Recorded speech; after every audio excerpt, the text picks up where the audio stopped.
2021 was a pretty big year for me as far as cosplay and props go, but it's got nothing on what I'm going to bring in 2022, and I'm going to tell you all about it today on Darth Rage Reviews.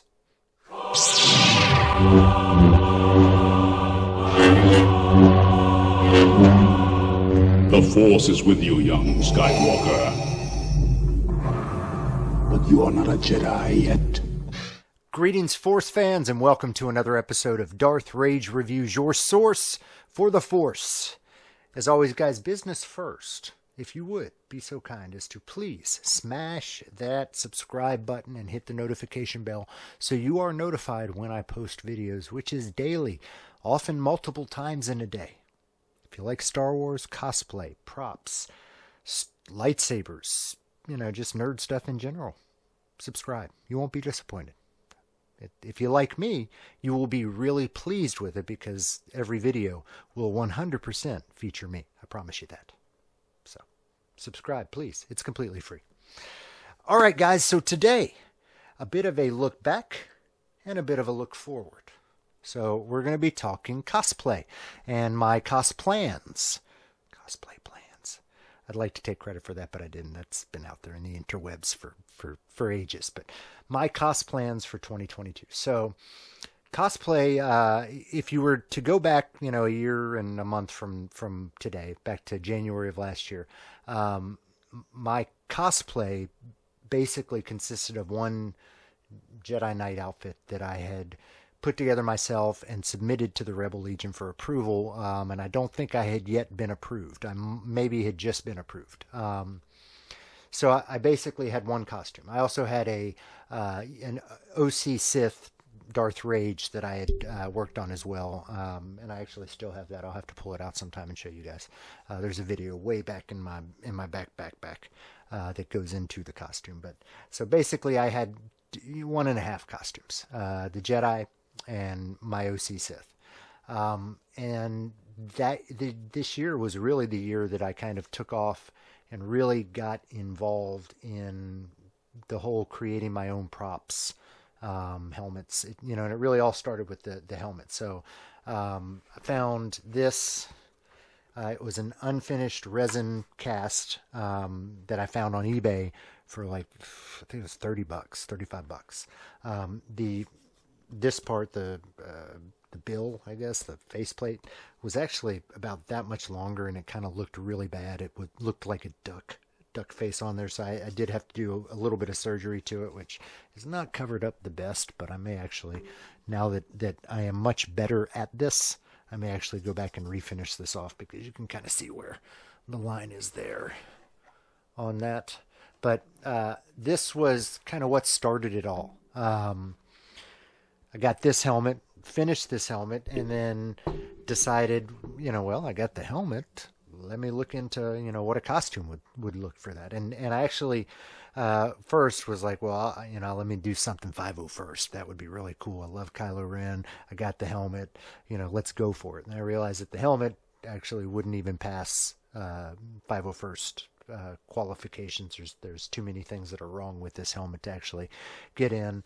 And then I looked into researching what went into a 501st Kylo costume, and it's one of the more expensive ones. There's like layers on layers on layers with really unique fabrics and some interesting pleats and leather that, it all has to be custom made. It is a very expensive costume to do. So I went the cheap route and just bought kind of the best of the cheap mass-produced costumes that I could find, and put together, what I felt was a really good Kylo Ren cosplay. And I kind of thought maybe it would stop there. I had a good guy, Jedi. I had a bad guy, Kylo. I don't need to do anything else. And then prop-wise, I kind of started getting into, I found a old 3D print of my brother's, my twin brother who had passed away a couple years ago. I found an old Boba Fett EE3 Blaster 3D print in pieces that he had, and decided, let me try to put this together as well. Knew nothing about finishing 3D prints, and just kind of jumped in out of the blue said, hey, let me see what I can do, and really taught myself how to do it and enjoyed it so much that I decided, hey, this is probably going to be a something that I enjoy doing, something that I like to do. So why not try to finish more stuff? So I got a Clone Trooper blaster. I forget it's one of the E's or S. I don't know. If I say the blaster and it's the wrong blaster, I'm going to get shit on. So it's the Clone Trooper blaster, but got that from Galactic Armory. Finished that, loved that. Got these, finished these weapons from my buddy Elvis, who printed these up for the Mandalorian cosplay that I did. But somewhere along the line, so when I entered the Rebel Legion, I actually met all of the 501st guys locally as well. And somewhere along the line, one of them was selling parts of an old clone trooper that he had not built yet. And I thought, oh, what the hell? Why don't I try to jump in and do a clone? So I then, halfway through the year last year, purchased this armor with the full intention of immediately jumping on this and putting this together and getting myself in the 501st. And then I started looking into what goes into creating and finishing clone armor, and I realized I was like way over my head. The clone, I don't know for a fact, but I'm almost positive the clone is one of the harder armors to finish because there are literally no seams on it. So you've got to finish this thing, put two pieces together, and finish it as if there were no seams. So it's a whole lot of work to do, and it was kind of really daunting. So whereas that was going to be my next jump into it next project, it kind of just got put on the side burner. I was waiting on parts. I was waiting on the helmet to come in. The helmet came in, and I finished it to this point and just kind of stopped. I was waiting on undersuits and gloves and some extra pieces of armor. That's all been in for months now, and I kind of just stopped on all of that.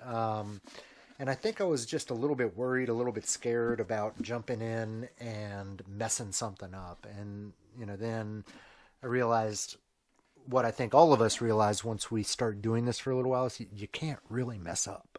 Because if you do something horrible, like the fact that I cut the face off of this helmet trying to create a detachable helmet, could not create the detachable faceplate, it's all right, I fixed it. I just reattached the faceplate, and now it actually fits. So basically, there are no mistakes. You can always fix your mistakes with this. So I think I was worrying unnecessarily about this. So all intentions last year, midway through the year, of jumping right back on this.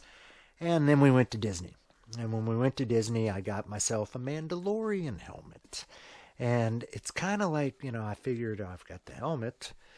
Let me look into what it would take to actually put together a Mandalorian outfit. So I got the Mandalorian outfit, and for some reason, whereas I was kind of really reticent and didn't want to jump into this, I jumped right in full speed, full steam ahead on the Mandalorian armor and really finished that in about a month and a half. And in that, I actually learned a lot of things that will help me in creating this. So the Mando was my kind of final piece that, coup d'etat of last year. And it's really, so far, it's my proudest cosplay achievement. So got the Mandalorian done right at the end of the last year. So I kind of, slipped that right in, and that would really tip off basically all of my cosplay and props from last year. So I had the Jedi that I just completed, the Kylo helmet, and the full Kylo costume.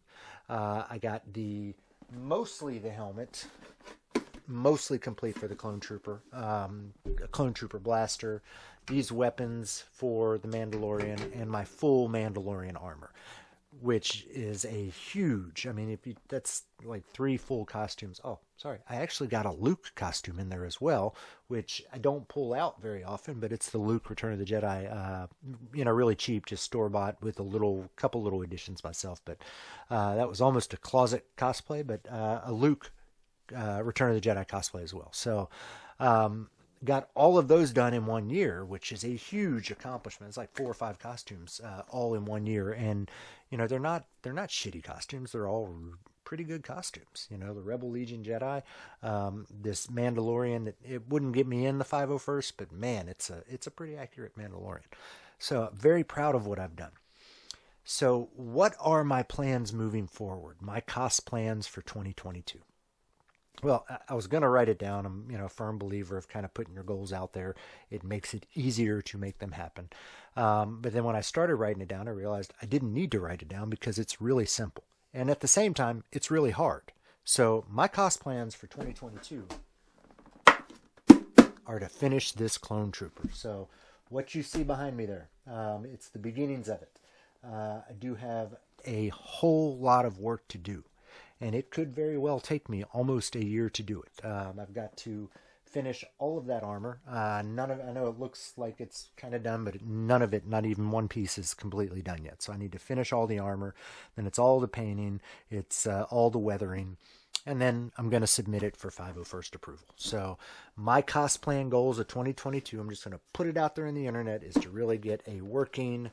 And as far as paint scheme, I am going the 501st because, that is Vader's fist. To me, it's the coolest paint scheme. It's that blue that kind of goes up on here, little blue touches. They're the ones that raided the Jedi Temple with Anakin. So they're badass. So I'm going to go with that color scheme. But yeah, that's my plan for 2022. It's really simple. It's one costume. It is my clone trooper. I'm going to put that in there. I'm going to get it done. I'm going to get it submitted. And by the end of the year, your boy here will be a 501st approved clone trooper. I can guarantee it. So tell me, guys, in the comments, what are your plans? Do you have plans? Is there a helmet that you want? Is there a prop that you want? Oh, actually, there is one other plan that I have.